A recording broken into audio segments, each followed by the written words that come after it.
औज़ुबिल्लाहिमिनश्शैतानिर्रजीम बिस्मिल्लाहिर्रहमानिर्रहीम। अच्छा स्टूडेंट्स, आज हमने first year physics chapter number 5 के न्यूमेरिकल नंबर 5.6 टू 5.8 इनको हमने क्या करना है जी, सॉल्व करना है। तो आप अभी काइंडली साथ अपने रजिस्टर वगैरह खोल लें और टेक्स्ट बुक भी, ठीक है, ताकि मैं इधर से आपको समझाऊँ पहले इसकी स्टेटमेंट, फिर आप साथ साथ इसको नोट भी कर लीजिएगा। न्यूमेरिकल नंबर 5.6 क्या है? 1000 kilogram car travelling with the speed of 144 kilometre per hour rounds a curve of radius 100 meter. Find the necessary centripetal force. इसमें वो कहता है कि हमारे पास एक कार है जिसका वेट हमारे पास 1000 किलोग्राम है और वो जो आप स्पीड से मूव कर रही है वो कितनी है? 144 किलोमीटर पर आवर। और उसका जो रेडियस है कर्व का वो हमारे पास है 100 मीटर। तो जब वो कर्व पाथ में मूव करती है तो वहां पर कितनी सेंट्रीपिटल फोर्स उसको रिक्वायर्ड होती है, ये हमने फाइंड आउट करनी है। तो सबसे पहले हम लिखते हैं जी गिवन डाटा का क्या है, हमें मास ऑफ कार गिवन है वो कितना है जी 1000 किलोग्राम। फिर उसके बाद हमें स्पीड ऑफ कार गिवन है वो कितनी है 144 किलोमीटर पर आवर। ठीक है जी, आपको पता है वेलोसिटी यूनिट होता है मीटर पर सेकंड, तो उस वैल्यू को हम कन्वर्ट कर देते हैं मीटर पर सेकंड में। तो किलोमीटर पर आवर को हम कन्वर्ट करेंगे मीटर पर सेकंड में। ये क्या होगा 144। अभी आपको पता है किलोमीटर को जब हम मीटर में कन्वर्ट करते हैं तो हम इसको 1000 से मल्टीप्लाई कर देते हैं, ठीक है जी। और पर आवर है, आवर को हमने सेकंड में कन्वर्ट करना है तो उसको हम क्या कर देंगे 3600, यानी कि 3600 से हम क्या कर देंगे डिवाइड भी कर देंगे। और ये दो जीरो आपस में कैंसिल हो जाएंगे, ठीक है जी।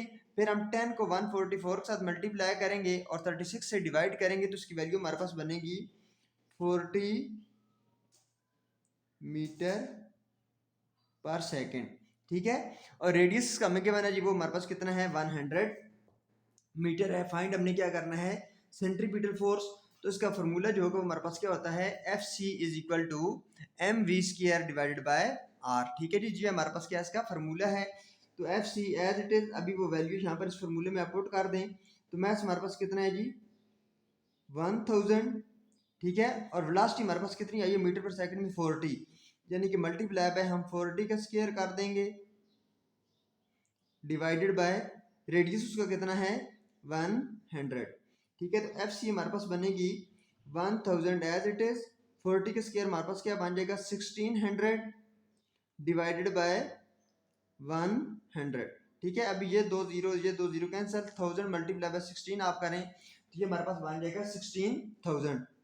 तो F C is equal to 16000, ठीक है। ये वैल्यू हमारे पास आ गई।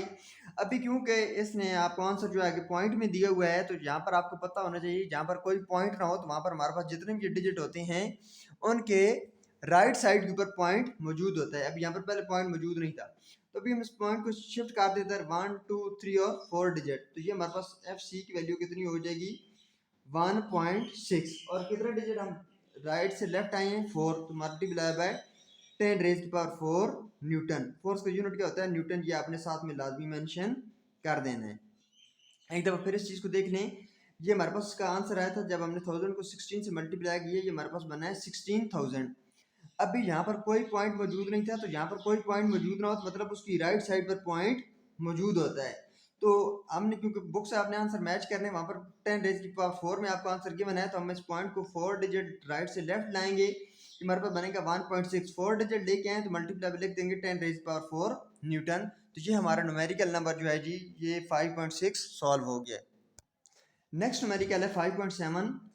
उसमें वो कहता है कि what is the least speed at which an aeroplane can execute a vertical loop of 1.0 kilometer radius so that there will be no tendency for the pellet to fall down at the highest point, ठीक है।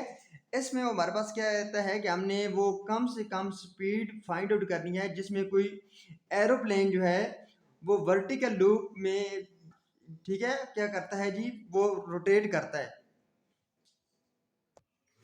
इसमें ये है कि ठीक है एक aeroplane है जो वर्टिकल लूप में रोटेट कर रहा है और उसका रेडियस हमें गिवन है वो कितना है जी 1 किलोमीटर का, ठीक है। इसमें हमने ये फाइंड आउट करना है कि जब ये जनाब प्लेन रोटेट कर रहा है वर्टिकल लूप में, प्लेन हाईएस्ट पोजीशन पे पहुंचता है, ठीक है, तो उसकी स्पीड यहाँ पर कितनी होनी चाहिए कि यहाँ पर जो पैलेट है वो ऊपर से नीचे की तरफ ना गिर सके, ठीक है। Radius so that there will be no tendency for the pellet to fall down at the highest point. तो हाईएस्ट पॉइंट के ऊपर हमने उसकी स्पीड बतानी है कि कितनी उसकी स्पीड होगी कि पैलेट जनाब हाईएस्ट पॉइंट से नीचे की तरफ गिरेगा नहीं, ठीक है।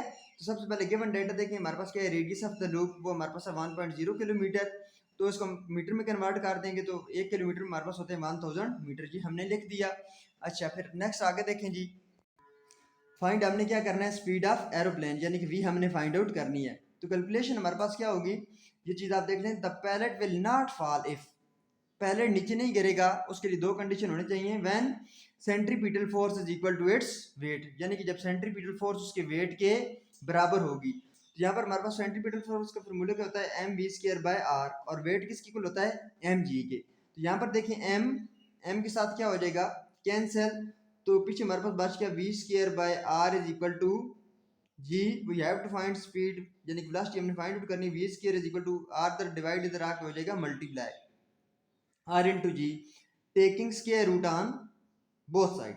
हम दोनों तरफ क्या करेंगे, इसका स्क्वायर रूट ले लेंगे, जो स्क्वायर अंडर रूट के साथ क्या हो जाएगा जी, कैंसिल हो जाएगा।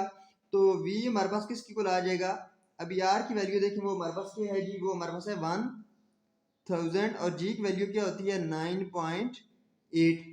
तो जब हम इन दोनों को मल्टीप्लाई करेंगे तो ये हमारे पास वेलोसिटी कितनी होगी, 99 मीटर पर सेकंड, यानी कि एक सेकंड में वो 99 मीटर का डिस्टेंस कवर कर सके। तो इसमें ये है कि यानी कि जब वो हमारा एरोप्लेन वर्टिकल लूप में रोटेट कर रहा होगा तो हाईएस्ट पोजीशन के ऊपर उसकी वेलोसिटी कितनी होनी चाहिए जी, 99 मीटर पर सेकंड, तब वो पैलेट जो है वो ऊपर से नीचे नहीं गिरेगा, क्योंकि उस दौरान उसकी सेंट्रीपिटल फोर्स जो होगी वो क्या होगी, उसके वेट के इक्वल होगी। फिर नेक्स्ट हमारे पास न्यूमेरिकल नंबर 5.8 है, इसकी जरा स्टेटमेंट देख लें, the moon orbit the earth so that the same side always face the earth. एक मून है वो जमीन के आसपास ऑर्बिट कर रहा है और उसकी जो सेम साइड है वो हमेशा क्या है, जमीन की तरफ ही है।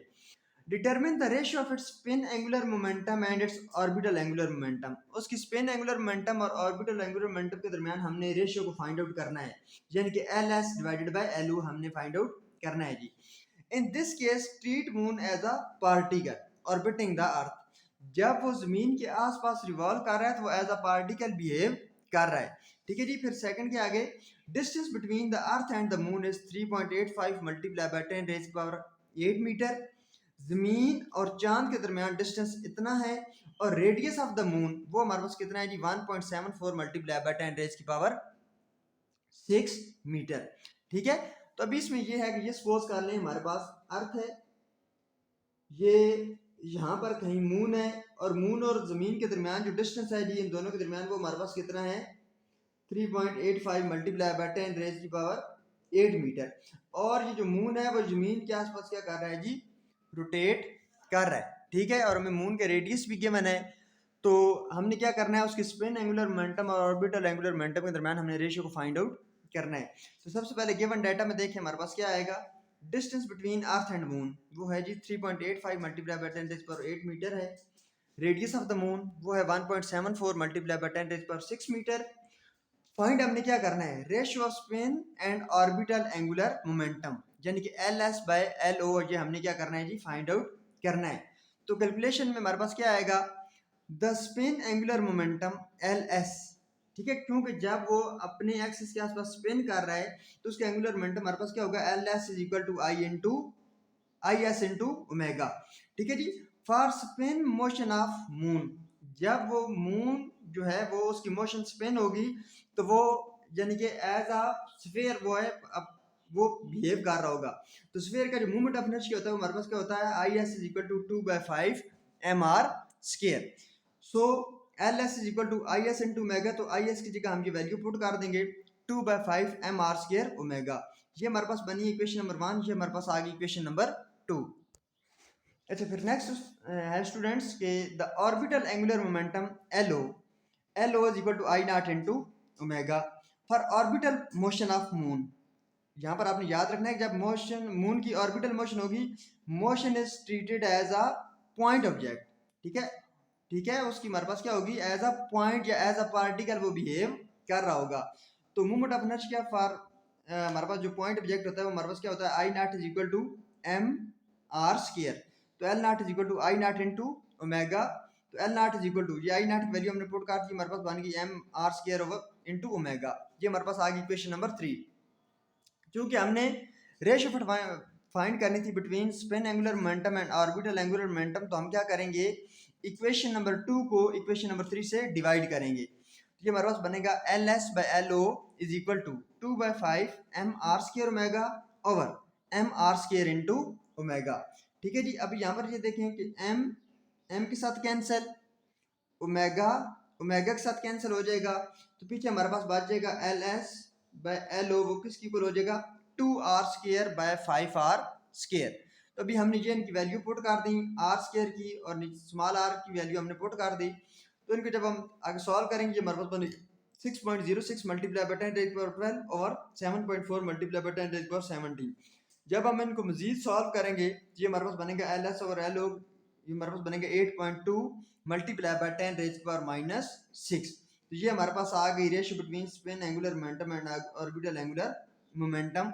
और यहाँ पर हम इसके साथ कोई इसका यूनिट नहीं लिखेंगे, क्योंकि आपको पता है कि जब दो सेम क्वांटिटी के दरमियान रेशियो आ रही हो तो वहाँ पर उनका कोई यूनिट नहीं होता। ओके जी, थैंक यू सो मच, अल्लाह हाफिज़।